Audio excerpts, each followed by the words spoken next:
Hello and welcome to RP Radio, a weekly podcast about video games and video game related news. I am your host, Wade Ronspies, and I am joined by my friends Keegan Ehlers and Jonathan Baldacci. On this episode number 2, we're talking about the best-selling games of June 2019, the new Switch model, Keanu Reeves, and Fire Emblem 3 Houses. Keegan, John, how are you? I'm good, Wade. How are you? I'm great. John, how are you?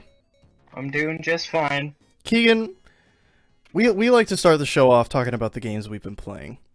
Mm-hmm. And you've been playing a capital C classic game called The Legend of Zelda Twilight Princess. That I have. Do you want to just soak and reminisce in the memories of Twilight Princess for 10 minutes? You know, I really could. I could probably go longer than 10 minutes. Well, let's not get crazy. It's a great game, though, but we'll see. Yeah, no, I mean, just talking about it last week, we were kind of talking about, you know, how that album, how the 25th album, the vibes, really going. So I dug out my buried Wii U, threw in the old Twilight Princess HD, and I've been HD version. Ooh, yeah, playing it ever since. You get that extra weapon, get that extra item slot. You have an extra item slot? Oh, because yeah, because they added the Yep. So War buttons. So it was pretty sweet. It's been a lot of fun. My last save on it was my 100% save, which I have not touched since March of 2017. So how far are you now? I just got the Master Sword. Ooh. Also, we're going with spoilers. I mean, like, spoilers, we're not, like, doing a spoiler cast. It's just... We're probably not going to hold back. So if you haven't played Twilight Princess, been out for a while. And spoilers, you get the Master Sword in a Zelda game. Weird. Yeah. You do? Yeah. Sorry, John. It's a very bright red. I know you wanted to play Twilight Princess at some point and you had gotten around to it, but yeah, sorry we had to break it to you like that. John, you never played it? It's actually one of my favorite games of all time. I was about to cry. Same. It's easily my. Your what? You cut out. It's easily my top 2. Ooh, top 2? One of my top 2. Well, that's usually what happens when it's a top 2. Yeah. Well, it's my favorite Zelda game by far.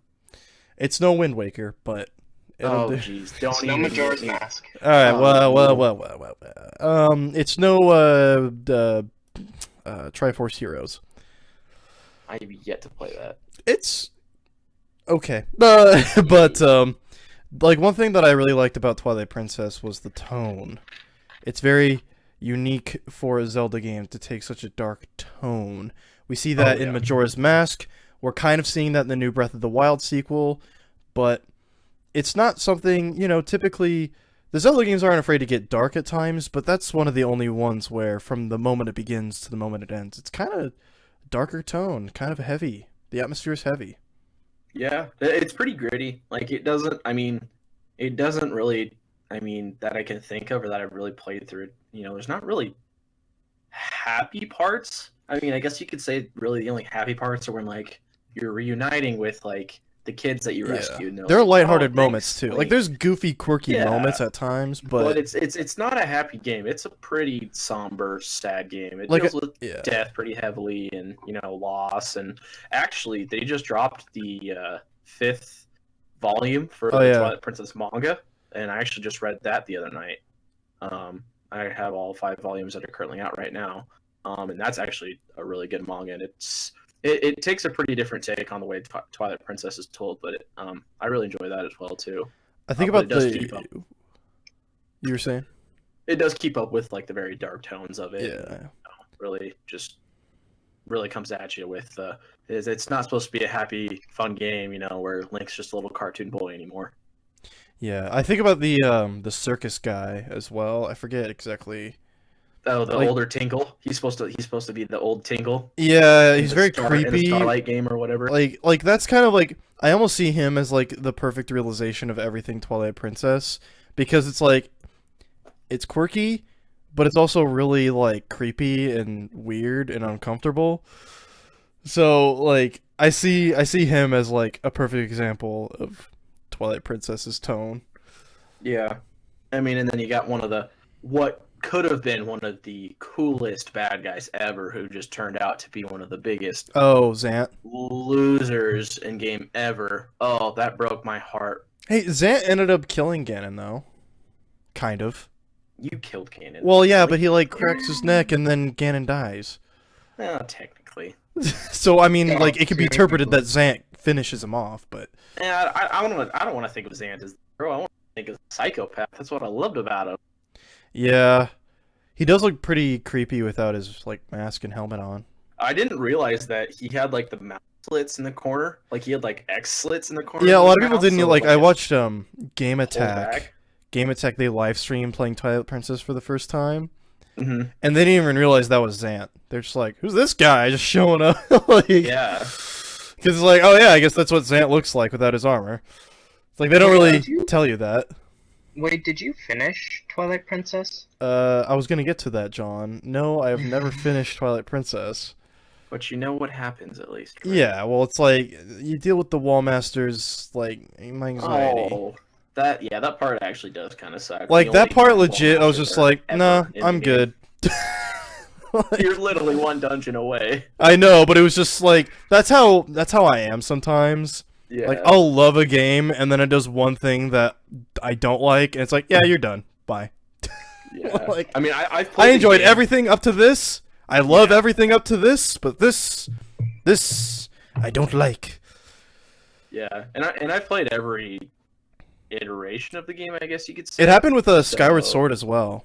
Oh god. I got to the part where you have to escort the robot dude up or down the mountain, and I'm like, oh yeah. I'm just like, yeah, I'm done.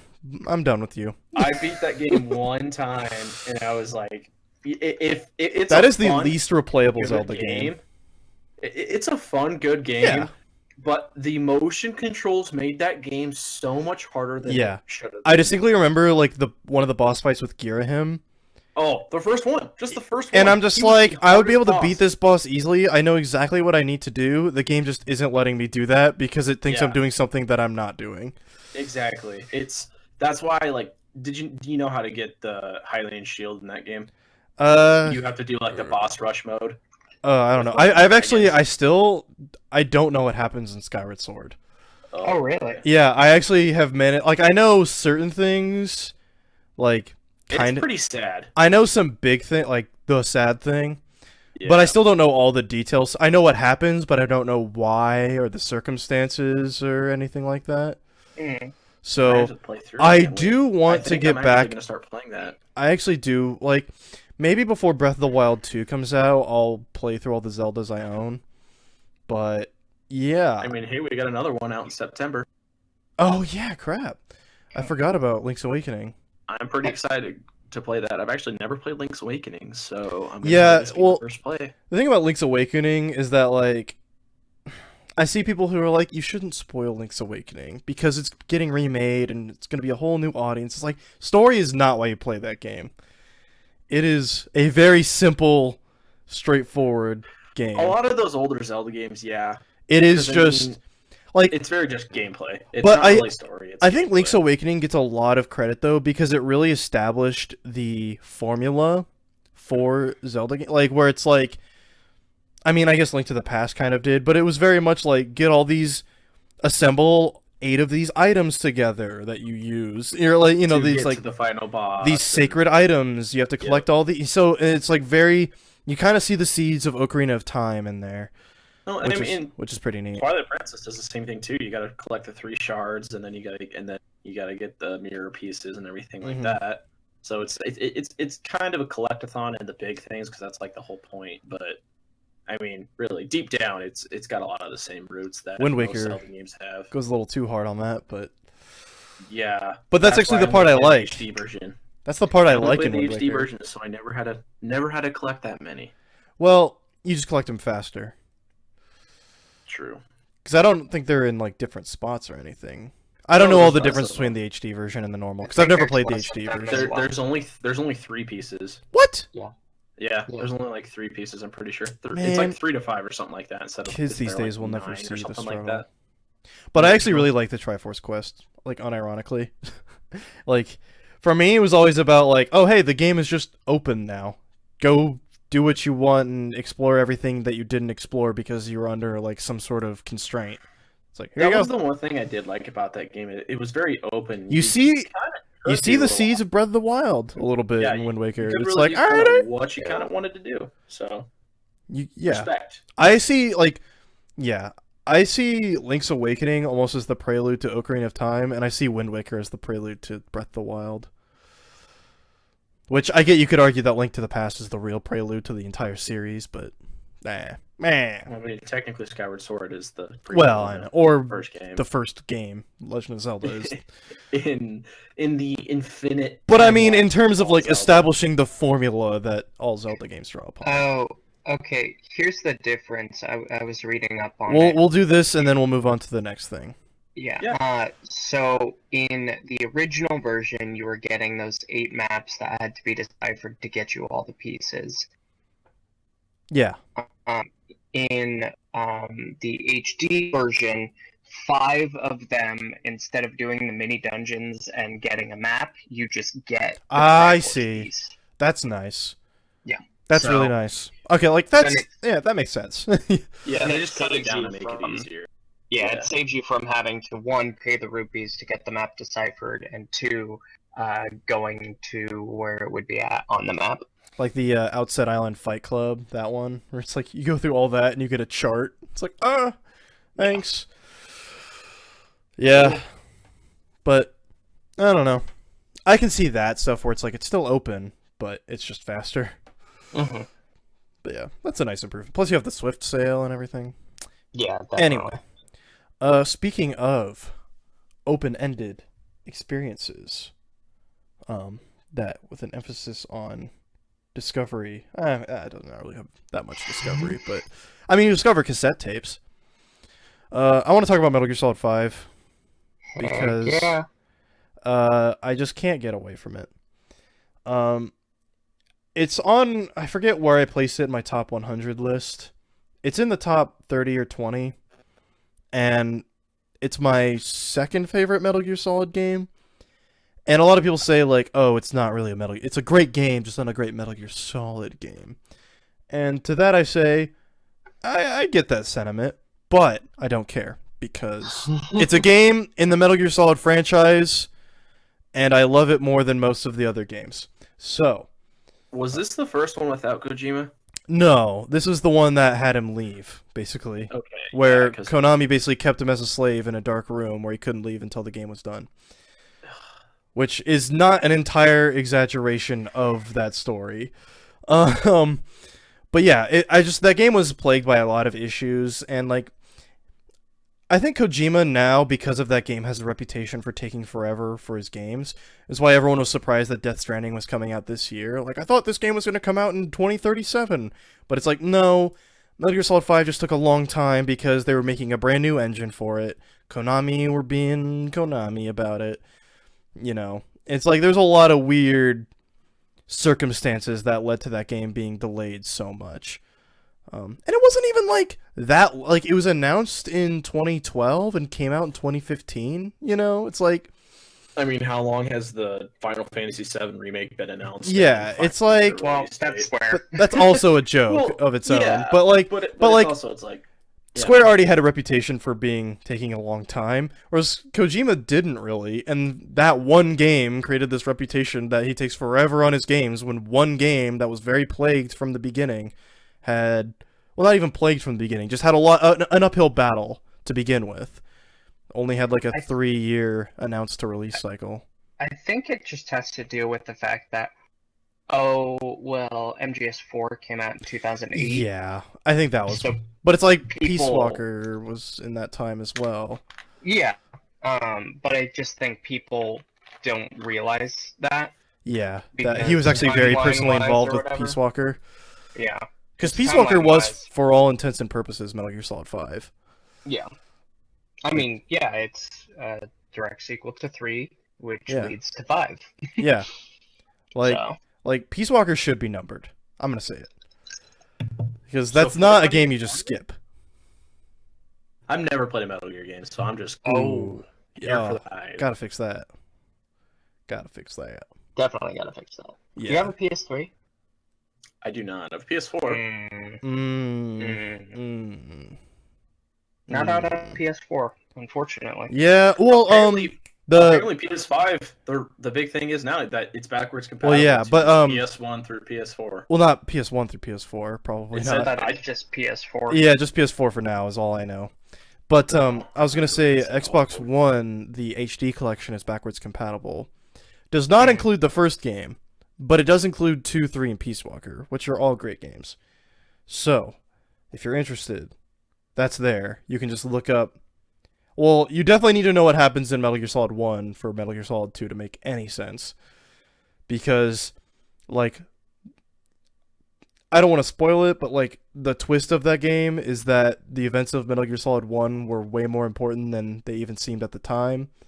So, you know, it's, like, kind of important. You can't just play 2. You can't just start on 2. No, God, no. Well, it's funny because the HD collection, when you get it, like, it's presented in chronological order. Yeah. Well, except I think Peace Walker's actually they placed Peace Walker after 2. Yeah, I think it is 3-2 Peace Walker. Yeah, which is really bizarre because technically, yeah, but that was kind of meant to be like hey, 5 is gonna be a thing at some point. Get ready. Yeah. So, but 5 is basically Peace Walker 2. A lot of people said they shouldn't have even numbered 5. They should have just called it Peace Walker 2. It's like, I don't think I ever heard anyone say that. I mean, like some people were saying that because it's not a Metal Gear game, but it's a good game kind of crowd. Okay.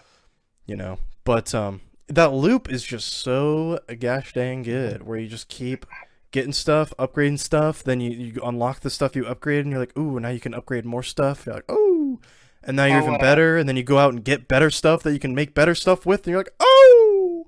How close to the platinum are you? I'm at 95% is my completion. Holy crap. How many more trophies? Well, I only have 2 trophies left. I need to collect all the animals, which is a pain in the butt because it's kind of random. Yeah. Because you have to lay down capture cages at this point. Like, the animals are so rare, you have to use capture cages. And you don't see what you caught until after you've left the area of operations. How many more animals do you have? I only have like 5 or 6 more left. I'm at like 70 or 80% done with that. But it's like the rarer ones. Mm-hmm. It just sucks because you can only lay down 8 capture cages at once. So, so what you'll do is like you just, you lay 2 or 3 down at different places, and then you just leave and hope that you caught the thing you wanted to catch. But it's definitely like, what I've been doing now is kind of just, I've been doing the mission tasks. And I just lay down capture cages wherever I go. Just, hey, maybe this will catch an animal I need. But they're in very specific areas. But the game doesn't tell you that, so you really have to look up a guide. No idea how people discovered this on their own. Zero clue. I have no idea. Yeah, when there's stuff like that in games where you're like, how did you figure this out? Yeah, I legit have zero clue how you could do this thing without a guide. Tasks... Even the mission tasks, some of them are just like, what? Why do I have to go here? Like, there's one mission, back up, back down. It's mission 9. It's the one where you have to destroy all the tanks. It's a pretty early game mission. And, like, you have to find, like, there's one of the optional objectives is to find 6 prisoners. And, like, they're so spread out and so well hidden, it basically takes the amount of time, like, and it's a timed mission, kind of. Like, you have to at least destroy or get rid of 1 tank, and then you're good, but the counter is still ticking down. You have 15 minutes. It takes, like, 15 minutes to find all these dudes. So it's like, you basically have to go out of your way to not do the main objective, to do the side objective sometimes. And some of these dudes are really well hidden. It's like, where? How would you find these guys unless you are just scouring every inch of the map with D-Dog? Oh, it's just very bizarre. I'm not saying I'm having a bad time. I'm just saying some of it's like, come on, guys. What? But wait, D-Dog. D-Dog is a good boy. I didn't know this until I started going for the 100%, but you can find something for D-Dog that lets him Fulton people. Huh. Yeah, you find this, like, blueprint. It's in Africa. It's by the boat. It's been 4 years. It's like one of the first. It's like the first village you go to. There's a big boat. Okay. And like, yeah, there's a house by that boat that has a blueprint that You know, you can have D-Dog, you can command him to Fulton people. It's like, That's cute. And it's really weird hearing crap, what's his name? Guy who plays Kiefer Sutherland. Fulton him.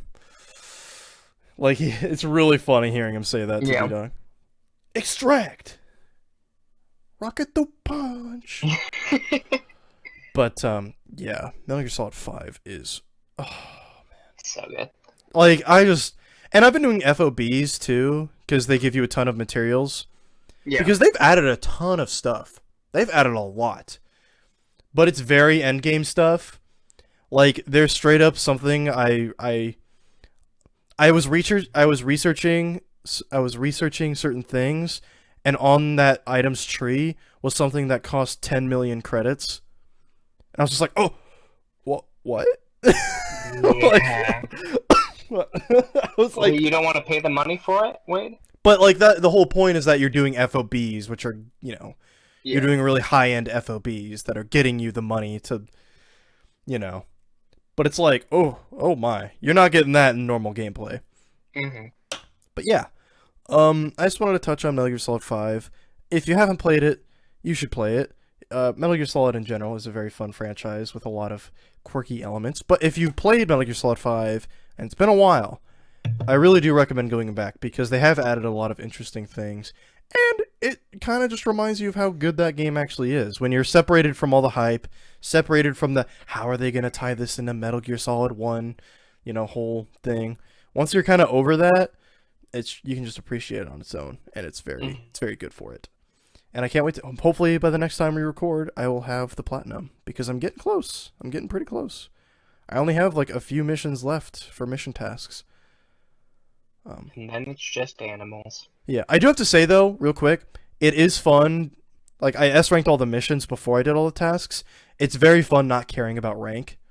It's very fun just going in with stealth camo, shooting everyone in the face, calling in artillery strikes. It's a good time.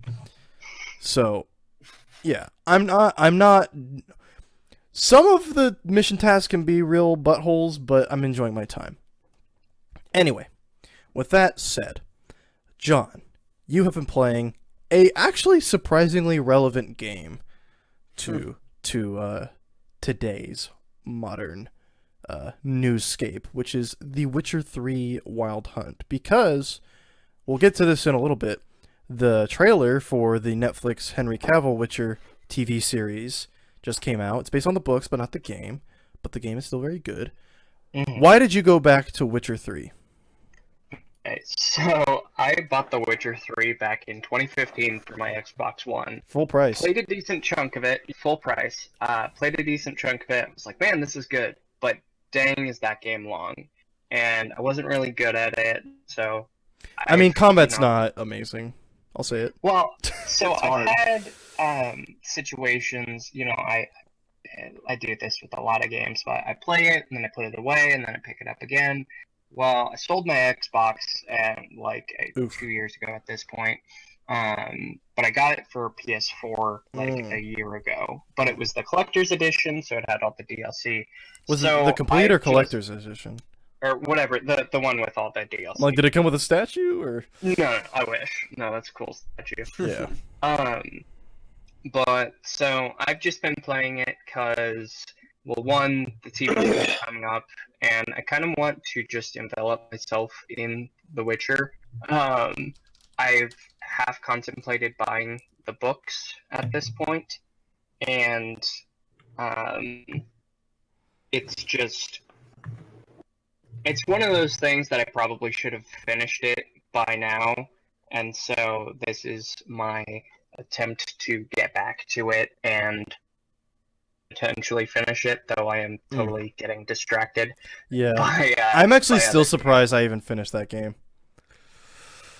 Yeah, no, it's long, and, you know, I'm trying to be a bit stronger than the missions level-wise that, the story missions are recommending, so I'm doing a decent chunk of the side missions. Side missions are good in that game. Yeah, and that's the thing. I really enjoy it. The thing I most like about the game itself is you never feel like the good guy. Yeah, you're kind of just like the guy who has to find the best in the worst situations. Yeah. Like you can even like a good guy in this world is still not a great human being. Well, I mean, or mutant. And so like, you know, I don't necessarily feel bad begging peasants for more money to go kill something. It's like, hey, I'm a witcher, man. I need the gold. I'm the witcher. So I've just kind of been playing a little bit. The best is when like the whole town is like, we assembled all the money we could. And you're like, not enough. Yeah, give me more, please. I don't think you know what I'm dealing with. So, and heck, even like story missions, one of the first things, I'm not going to touch on it too much, but no matter what situation... Oh, yeah, I know what you're talking about. It's like either... It's very much, okay, well, what do you think is the lesser of two evils in this situation? But are you talking about the Bloody Baron, or yeah, okay, the Bloody Baron. Yeah, it's okay to say that. It's okay to say because the Bloody Baron quest is very like famous. Yeah. But in reality, like no matter what you decide, you're screwing someone over. Someone is going to be screwed over and or dead. So it's just like I remember my ending for that quest. I'm like, I think that was good, but I don't know. Like it wasn't awful. It was sad, but not awful. Yeah, definitely. And I have a habit of, if I'm playing games, I kind of like to look up a guide of, okay, well, what's the best ending? Oh, for that game, I specifically didn't even look up a guide. Well, I just... Oh my gosh, whatever you got for me, I'm doing it. But I'm like, oh, so what's the best ending? And it's like, well, in this one, it's kind of, do you prefer this? Yeah. Or do you prefer this?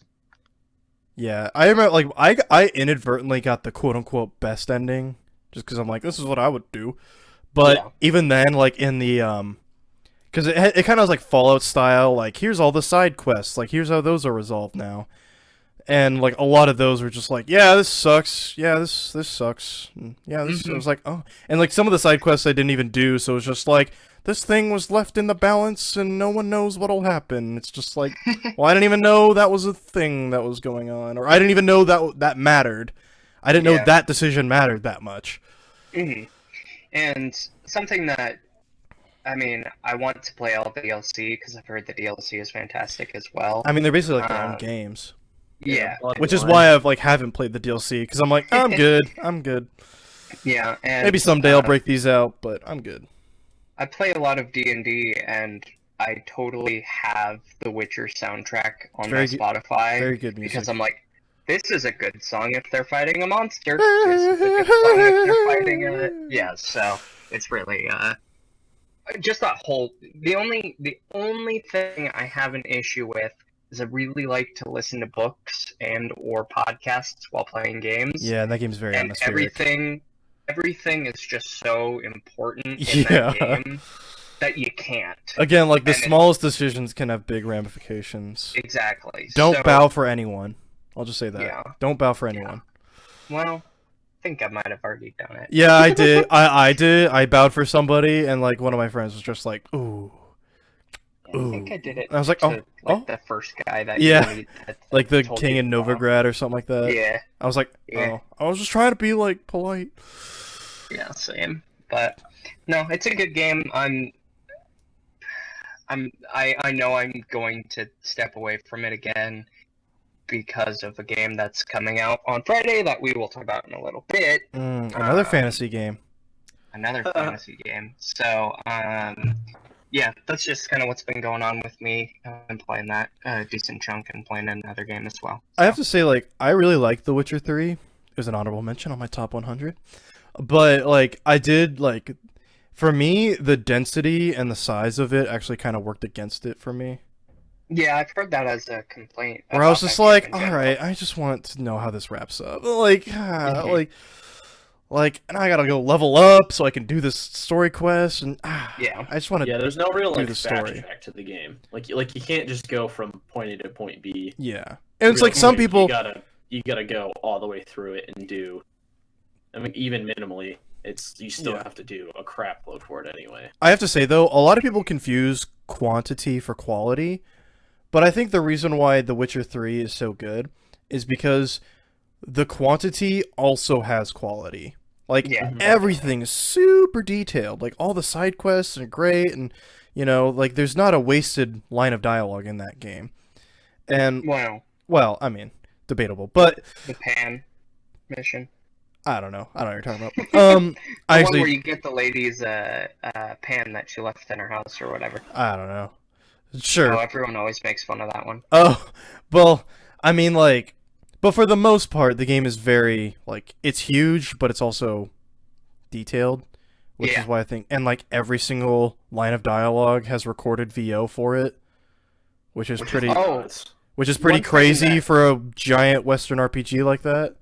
I was kind of thinking, one reason why I kind of waited to play The Witcher, again, is because I was waiting to get 4K TV, because I wanted to play it in 4K. PS4 Pro. So, yeah.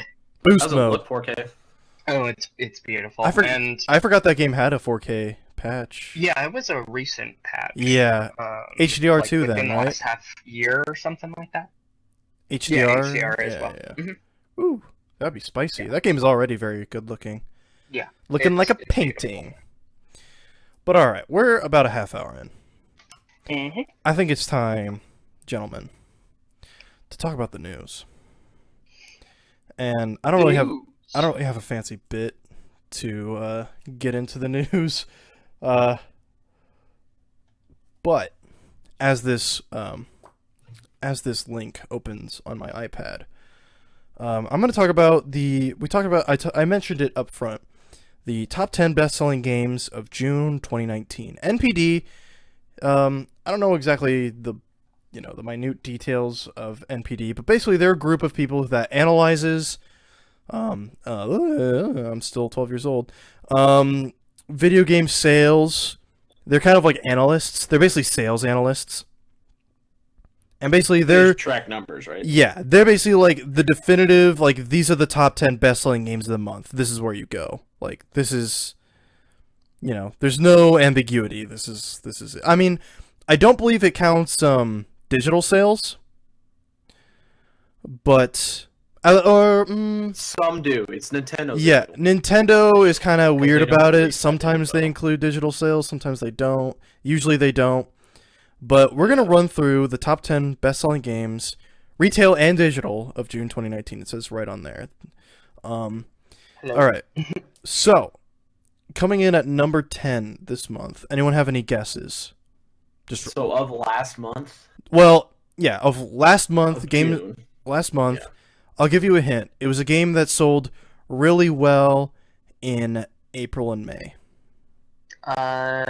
Did it launch in April? I believe it did.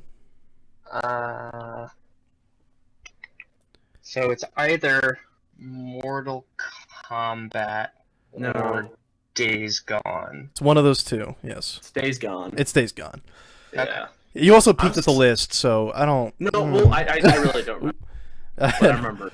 Yeah. I'm so surprised that game's still... I still want to play it. Like, I know it's probably not going to get any, like, GOTY awards, but I still want to play it. I love watching the videos of people, like, randomly riding a motorcycle through, or, like, going through a cave and, like, turning around, and then it just spawns in a horde of zombies literally right on top of them. I'm excited to finally play that game because it'll have all the patches and extra stuff. Yeah, definitely. So that's when it's like, alright, now we're going to get the full Days Gone experience. Plus, I love Sam Witwer. Yeah, Sam Witwer's a god. So. Oh, he's a good dude. Star Killer's my guy. Dude, did you listen to his band's album? Yeah. Dude, it's like, he's got... Well, I mean, he's a vocalist. Like, he's a voice actor, so obviously he's got vocal chops. But some of those songs, I was like, dang. Dude, Darth Maul can sing. Yeah. Number 9, you're probably not going to guess this. It's a Nintendo game from a series that traditionally sells really well, better than most Nintendo games. Mario something. Maker? Mario Maker just came out. Mario Kart 8. Mario Kart 8 is number 9. It's number 9. Number 9. It doesn't say deluxe. It should say. I'm assuming it's deluxe because it doesn't say deluxe. For all I know, this could be the Wii U version. I know, but I'm just gonna assume it's the Switch one. Number 8. Surprised if next E3 they dropped a new Mario Kart. That'd be nice. Yeah, I could see it. I mean, it's It's just a port. Basically. We don't need to discuss all of these. Mm-hmm. Number 8 is a game that always sells well. It's NBA 2K. 2K19 specifically. Just like, all right, Sports. It's 2K. It's, it's always going to be on the top 10 no matter what month it is. Number 7, this one really surprised me. This one, I legit saw this and went, huh. So I think I know this one because I've seen an article about it. Isn't it Spider-Man? Yeah, number 7 is Marvel Spider-Man PS4. I think it was on a really big sale recently because of because this is in June. Was $20. This is in the movie. It was the movie. It was $20 in June. And they added the suits. Yep. It all makes sense. Yeah. Well, they didn't add the suits until relatively recently, but it was on sale for a while. Yeah, it was pretty cheap because it's $40 already. Yeah, it's not even 60 anymore. Yeah, that game's so good. All right. Number 6 is Super Smash Brothers Ultimate. Hanging on. See that there still? Yeah, I don't think that I don't know the exact details of how well that game has sold. Well, I mean, the new character drops this month. Too. Yeah. Also, that isn't counting. That specifically says not counting digital sales, and it's still number 6. Yeah. Yep. Oh dang. Yeah.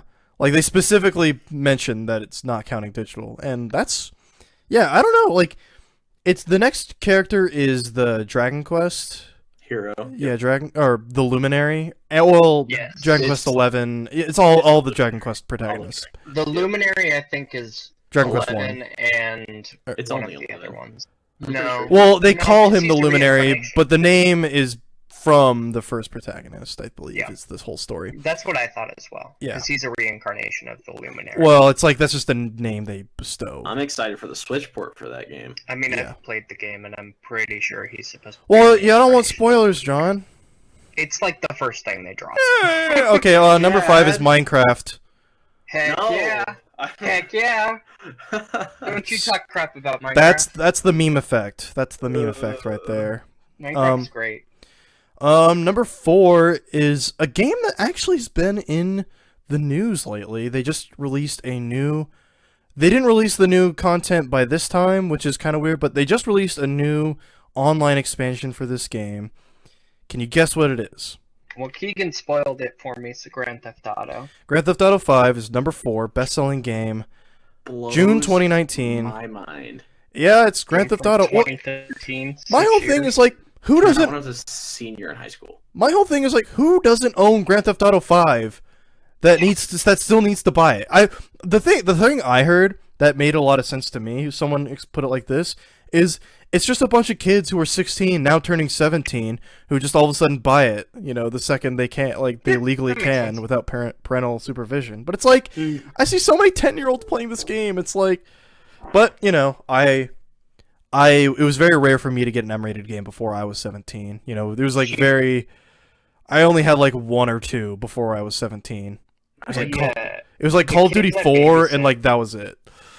The kids I babysit, they're around 13 and 14, I want to say. And within the last year, they got 2 copies of GTA 5 because they got it for the Xbox and the PS4. It's like, where do kids get these M-rated? Because like when I was a kid, I specifically remember like Red Dead Redemption, going to get that, and it's like, this game has nudity, and my mom was like, pick another game. It's like, it's like, do they just not, like, just parents not care, or do they? My whole thing is like, maybe the parents just go in without their kids they just pick up the game on their own, like on their way from work or something, and so they aren't even asked or ID'd. It's like, oh, this white middle-aged suburban mom wants Grand Theft Auto 5. Huh, interesting. Hey, she's gotta let it. Hey, I mean, like, let it off somehow. I'm not like, trying to type. I'm just saying, like, it's not exactly someone you typically expect would play Grand Theft Auto 5. But that's beside the point. Number 3 is another game with MK as its initials. Mortal Kombat 11. Which, it's to be expected. Mortal Kombat traditionally sells amazing. Didn't they announce Spawn? Yeah, they announced a bunch of DLC characters. Yeah, but Spawn's coming in. IGN has been very open about like some of their analytics. I know Per Schneider, the owner, I believe, of IGN, he often tweets out like, here are the most high trafficked articles at IGN. And he says traditionally anything Mortal Kombat goes right to the top. Oh, So yeah. Mortal Kombat, you know, suffice to say, is very popular and will probably end up being one of the most popular and best-selling games of the year. I think the only thing that's going to be beating it is like NBA, Call of Duty, you know, the usual heavy hitters. I bet Pokemon will. Yeah, I actually don't. Pokemon's kind of up in the air because, like, I know Pokemon traditionally sells super well, but a lot of people are boycotting this one. Yeah. A lot of people. So it's got a lot of controversy behind it, which maybe will help sales in the end. Who knows? Because, you know, as they say, any publicity is good publicity, but that's beside the point. I want to jump through these two real quick because we want to get to the main topic at some point. I've been taking longer on this than I expected. Crash Team Racing, Nitro Fueled. Big win for your boy Wade. First game I ever remember playing. Remake's great. I haven't been playing it as much as I wanted to, but because I don't have PlayStation Plus and the online is actually really fun. But excellent game. I really recommend it. Better than Mario Kart, in my opinion. I'll say it. Number one is another game that came out in June. Do we have guesses what number one is? Probably Mario Maker. Yes, it is Mario Maker 2. Which is weird because I've seen a lot of like memes and stuff about Mario Maker 2, but I haven't seen like a ton of people. Like I saw a lot of people like the first couple week or like the first week or so, but after that I kind of just like, yeah, Mario Maker 2. Oh, I'm still seeing insane videos on my Yeah. feed. I mean that famous like that 1-1 remix with all the fire. Yes. So cool. Yes. Do you see Donkey's video? Yeah, it's pretty good. Yeah, that one's really good. It's like, actually, I was playing blindfolded the whole time. But yeah. Gave my brother the controller. But watching Twitch streams of Mario Maker 2 is always a good time. But with that, that was the NPDs. Do we want to get to another story, or do we want to get to the main topic? Actually, we talked about new Switch and Keanu Reeves. I teased that front. We should talk about it real quick. New Switch model is happening. It's basically like the same situation as the PS4 Slim or PS3 Slim, traditional like Slim consoles. It's just a new version phasing out the old, higher battery life, probably improved Joy-Cons, basic improvements, but same price. Just be careful. It comes in a new red box, so if you go to the store in August, mid-August is when it's supposed to be hitting stores. When you go to the store to buy a Switch in mid-August, make sure you get the one with the red box instead of the white box. That is the new Switch. The white box is the old Switch with a poopy battery. But like, still, you know, not a poopy battery, but I was exaggerating. Other news. Keanu Reeves was almost in the upcoming Hideo Kojima game, Death Stranding. He was going to be... boyfriend? Hmm? The internet's boyfriend. Keanu Reeves, yeah. Well, everyone's boyfriend, let's be honest. That's very true. He was originally going to be the character of I forgot the character's name, but Mikkelsen's well, I know like he has a character name though that they actually I can't think they of actually his name. said it, and I don't remember what it is. The bad guy from Casino Royale. Yeah, he was originally going to be in Mads Mikkelsen's position, but Hideo Kojima wanted Mads Mikkelsen based off of his performance in Hannibal. If you followed Kojima on Twitter, he and Mads Mikkelsen have quite the bromance. So, you know, I think Kojima was just a very big fan of Mads and really wanted him in his project no matter what. So, would have been cool to have seen Keanu Reeves, especially in an antagonistic role. I don't think Mads Mikkelsen's character is like the quote unquote and like capital A antagonist of the story, but he's definitely going to be. He's definitely going to be Cliff. That's right. I think he's definitely going to be kind of an obstacle in some way. He'll be the Zant to the Ganondorf. Yeah. I think Higgs is the real villain. Troy Baker's character. Because, like, he's someone who I think, like, you know, I'm beginning to learn the truth behind the Death Stranding. So, like, I think Cliff knows the truth about everything that's going on, and I think Higgs is someone who wants to use that for his own gain. So, I think Cliff is just like a victim of circumstance, whereas Higgs is the true evil. That game makes sense. You just have to think about it more than 2 seconds. Anyway, just want to say that real quick, because everyone, anytime you bring up Death Stranding, is like, I don't understand what's going on. It's like, well, you've given you the tools. All right. That was me. I'm gonna dial back. That was kind of rude of me to say. I'm gonna say that right now. But is it true, John? Is what true? That you were mean? No, that like the pieces are there. It's just a matter of people putting it together. Like, I mean, that's every Koji game is like that. It's like you can pretty much figure out the plot at some like obviously not spoilers, but like, you can figure out general concepts at this point. Mm-hmm. So when people say like I still every time they release something for Death Stranding, it makes me even more confused. It's like that is straight up. You have to be intentionally doing that to yourself. Yeah.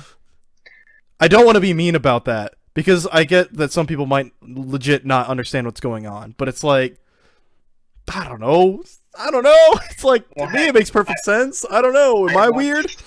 I watched the trailer in like 280p or whatever in the bathroom at work when I really shouldn't have been, and I probably understood what was going on. Well, like, I've also watched the new trailer like 5 times. Yeah. So that also might help a little bit. So it's a beautiful statement about human connectivity and interaction. All right. That was enough for the news. We're at about a clean 45 minutes right now. Well, I started the timer a little late, but I think it's time to get to the main topic of the show, which is Fire Emblem 3 Houses. I was waiting for something like that. You did not disappoint. It's gonna be Waifu Wednesday every Wednesday. It's gonna be Waifu Friday. This actually won't be able to buy it day one because my paycheck hasn't come in yet. GameStop, what are you doing? Guess what? I get paid Friday. Nice, big boy paycheck too. Oh, big boy. But either way, I'm gonna get it as soon as I humanly. I just saw the collector's edition is back in stock at GameStop, and it's like, why can't I have money now? Yeah, I have it pre-ordered. It's frustrating. It'll hopefully be here when I get home. And I don't. Friday, I don't want to like demean GameStop TV. They've been very good to me. They've given me a great opportunity to, make videos for them. Just. Would be nice to get paid a little quicker. Would be nice to get paid a little faster. So I can get Fire Emblem 3 Houses Collector's Edition instead of buying food. Okay. Fire Emblem 3 Houses is coming out this Friday, gentlemen. Keegan, John and I are already sold on Fire Emblem. You said you've never played a Fire Emblem game before. Is that correct? I have not. I've always been curious. My main since Melee has been Roy. Ooh. So that is literally the only Fire Emblem I have ever gotten a taste of is playing as Roy in Smash. Are you curious about 3 Houses? Do you want to buy it? I am, actually. Yeah, I definitely. Yeah, I mean, you just said you're getting paid. Yeah, so I definitely will be buying this game. Just know there's a learning curve. Yeah, I mean, from what I've heard, I've tried to kind of look into some videos to kind of see what it's like, but really, I've been kind of dodging a lot of the trailers and stuff they've been posting because it's like, all right, I'm already in. You don't need to show me more. I'll figure it out when I get to it. Yeah, I mean, because like it's this thing. It's like you have to pick one of the 3 houses. Yeah, and it's like I don't know which one to pick. Like, well, I don't know, like Black Eagles. Obviously, you pick the one with the most attractive female as the leader. Sean, that's. And also, do you? Well, I mean, there's only one with a woman at the top. That's why I'm Professor. You don't create a character. You choose whether you want to be a man or a woman. Male or female. Well, yeah, whatever. But yeah, you choose what house you want to be in based on. I mean, they say based on values and whatever, but we all know it's because of the characters. Yeah. Whether you're man or woman or whatever you identify as, that's the reason you're choosing the house you choose. You're choosing it. Be a harem king. You choose it because you like them anime boys and women. You can only be with one person. Yeah, well, as traditional. I'm not necessarily saying, can I get a harem? Can they fall in love with me? Well, I mean, okay. So here's how it works. Let's not get too excited here. This is a PG podcast. Basically, the way Fire Emblem relationships have worked since Awakening, which is where the system truly began, like the whole like support relationship, Pairing whatever. Pairing Basically, started, you pair. I don't know how it's gonna work at Three Houses, but basically, like, you fight alongside a character you want to get close to, and then slowly and surely you'll increase rank with them. You'll unlock conversations with them. Once you get to their final relationship rank, it basically is this the person you want to be with? At least in Awakening, because in Awakening, you have kids, so you really have to be like, this is the person, I want to, like, have a child with, basically. Whereas in Three Houses, I don't know how that's going to work, because I don't think there is any time shifting. I mean, there is a time skip. Yeah, kind of spoilers it's kind of spoiler territory when we get in there, but they've been very open about there is a time skip. That, they even said, like, the time after the time skip is when the game really begins. Because isn't that when you pick what house you're going to? No, you pick the house beforehand, I believe. I believe that decision will have permutations in the plot. Like, you stood with me, like, you were with this house, so you're ride or die with me. Mm-hmm. Apparently, Edelgard is a psycho, but I'm into it. I kind of looked into the relationship the relationship side of it a bit more. It's Why? more complicated than Awakening and Fates was. Yeah, I can imagine that, because it's a little more. The gameplay's a little different now. So it's closer to, like, Persona, where you like social links.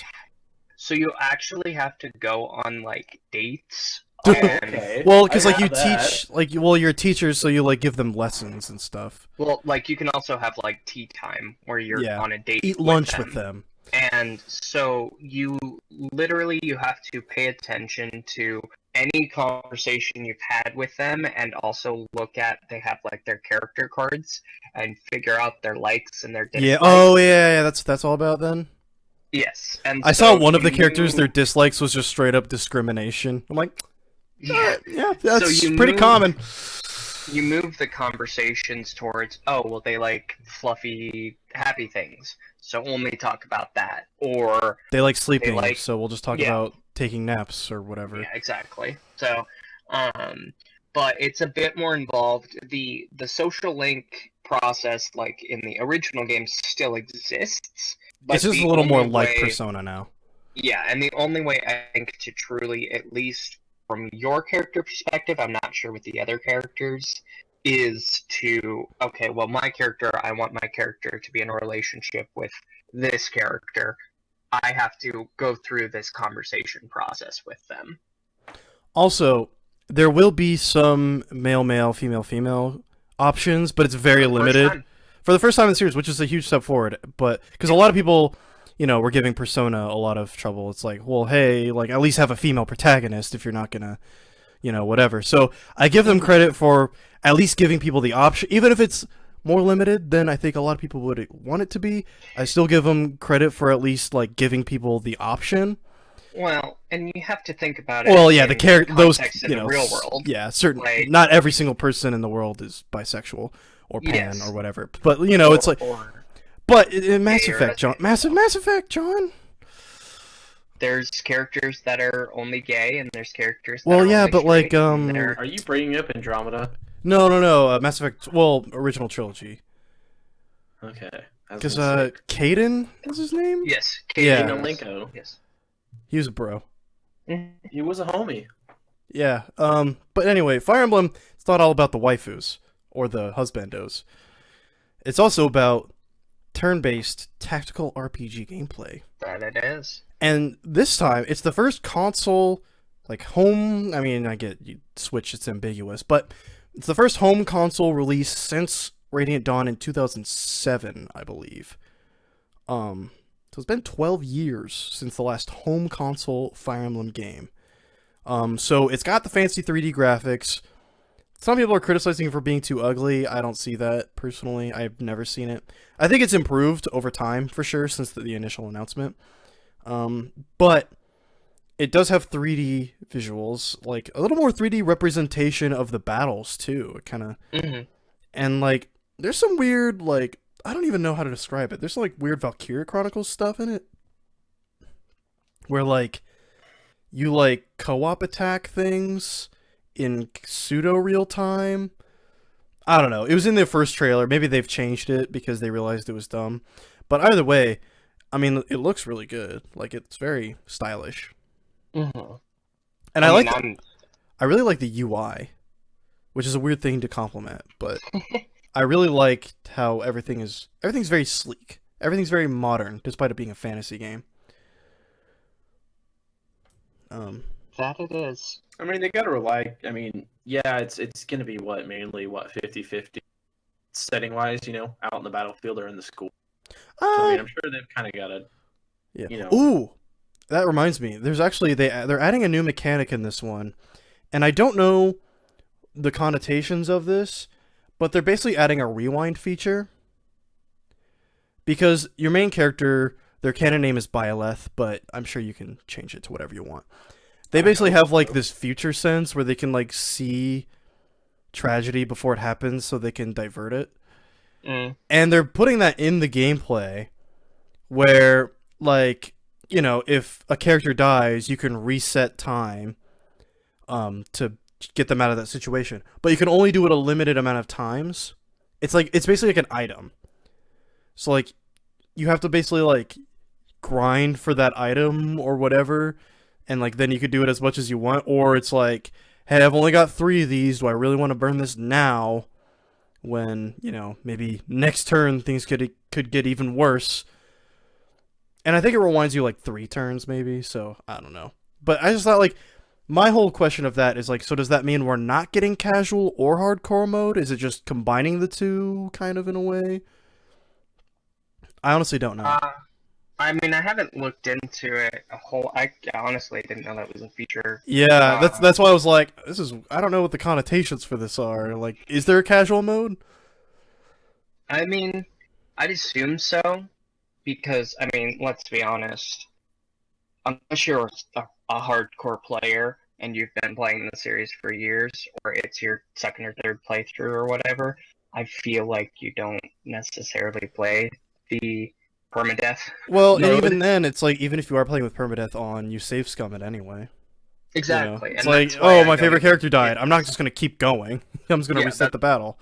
Yeah, that's why I don't kid myself. I was like, I'll just play it on. You just don't get the XP that they could have gotten. Yeah. That's your punishment. But like, I can see this being kind of their way of making fun of people who save scum. Like, haha, we're literally adding a feature that lets you, like, rewind time. Even though you could save mid-battle originally in, like, Awakening. But I guess people just didn't realize it. But I don't know, like, personally I don't have anything against that feature because it's like, I think it'll definitely speed things up. Like, I think that's probably why they did it. It's just like, well, we know people are going to save scum anyway, so here's just a feature so you don't have to reset the entire game and go through all the menus and whatever. It's just like, okay, just go back 3 turns. Who cares? But I'm sure you can even turn that off. Because they've been really good about giving people to play Fire Emblem the way they want to. Hence the casual mode. Yeah. So, I mean, I've played Shadow Dragon, which was the remake of the original game, and I didn't play a whole lot of it, but what I did play, I was scumming. I was like, oh, this character died, I don't want to go through the effort, I'm just gonna... Yeah. Now I know what to do this time. Yeah. Fire Emblem Heroes, I promised myself I wasn't going to talk about Fire Emblem Heroes, but they have this thing called, like, the Golden Blessing, which isn't even a redo the fight. It's literally like everything's the exact same, but if all your units are killed, it literally just brings them all back full health and everything's the same. So it's like you could be fighting like a battle and you can get the final guy down to like 1 health, but they just killed you, and then you use one of those and your entire team is back and that other guy still has only 1 health. You're just like, oh, and like I never really use them that much, but I have like a stockpile of like 99. So it's like pretty much any time I can, I can.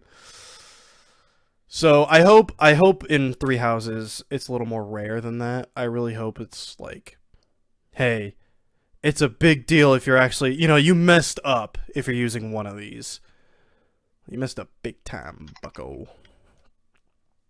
Yeah, I'd assume they would have some form of limitation on it, because then if you're just spamming it, then what's the point of even...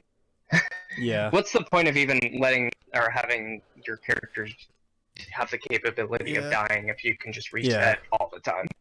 Also, the game's supposed to be like 80 hours long. I love that. So, but that's probably counting like 100%. Yeah, I think we established that like it's probably just counting like that's basically a 100% completionist run. Yeah. Like because like Fire Emblem has side quests, like, side stories. So that's probably including all the subquests, all of like the side missions, all the stuff at the school, all the, you know, upgrading everyone to max level, max support, you know, getting the entire thing. And maybe there's some dramatic thing where you can like change houses and it resets a bunch of your progress. I don't know. But I think they just want it. I think if they're gonna have multiple, like if you want to do multiple houses, you have to have multiple playthroughs. Most of the games have multiple save files to begin with, so I wouldn't worry too much about that. Something that happened in Fates, because I've played all three, is that the point where you get the point of no return. Yeah, so the point where you get to pick when you go to play your second playthrough or whatever, it's like, do you want to start from the beginning or do you just want to start from this point? And I'm like, I will start from the point where I change path, because what's the point of playing that first 6 chapters or whatever? Everything would be exactly the same. Yeah, because the whole point of the intro is introducing you to both families anyway. Yeah. The only difference, I think, would be, okay, well, I didn't get my character as leveled up as I wanted them to be at this point. So yeah. But well, yeah, I think that's gonna do it for this week. We talked about Metal Gear Solid 5, Twilight Princess, Witcher 3, the NPDs, briefly touched on the new Switch model and Keanu Reeves, and indulged in a little Fire Emblem 3 Houses hype. I can't wait to pick up Fire Emblem 3 Houses. I said that really loud, but I just want everyone to know that I'm excited for Fire Emblem 3 Houses. Even if I can't buy it day one, I will be crying to myself every day that I don't have it. I'll be sure to spoil how it ends. Oh yeah. Alex already said I'll tell you what happens. A friend basically said like, I'll tell you how it goes. It's like, well, maybe don't do that. Tell me if it's bad, but I still want to play it. Yeah. I highly doubt it's bad. The previews have been very favorable. Keegan, are you gonna get Fire Emblem 3 Houses? You know, I think so. I just want to make sure. Need a new game for a while, and you guys make it sound pretty good. Also get Metal Gear Solid HD. One at a time. It's probably also, give me your firstborn child. Firstborn child? Boy or girl? Yes. Whichever. Okay. Like, is there like a time limit for this? Whenever the child is born, it is now mine. Oh. It goes to John eternally. Was there a contract here that I missed? Yes. Well, signed in blood. Yeah, don't sign blood contracts. Okay. Well, that's I don't know. That's it for this week on RP Radio, episode 2. Join us next week, same time, same place, for episode 3, where hopefully I'll have my Metal Gear Solid 5 Platinum, and we're going to have a big celebration with cake, and everyone will call me Big Boss, or just Boss. Ooh, my birthday is next Friday, by the way. Ooh, everyone will have Friday, but next Friday. We'll have a cake for my Platinum and nothing else. All right. I was going to say, I can't, well, I would be home, so. Yeah, thank you for listening. If you did listen, please, thank you for listening, and please subscribe to the channel, like the videos, check out all my other stuff. I got tons of stuff. I just posted a new, nearly 20-minute video breaking down the concept of a dual narrative in both video game and film.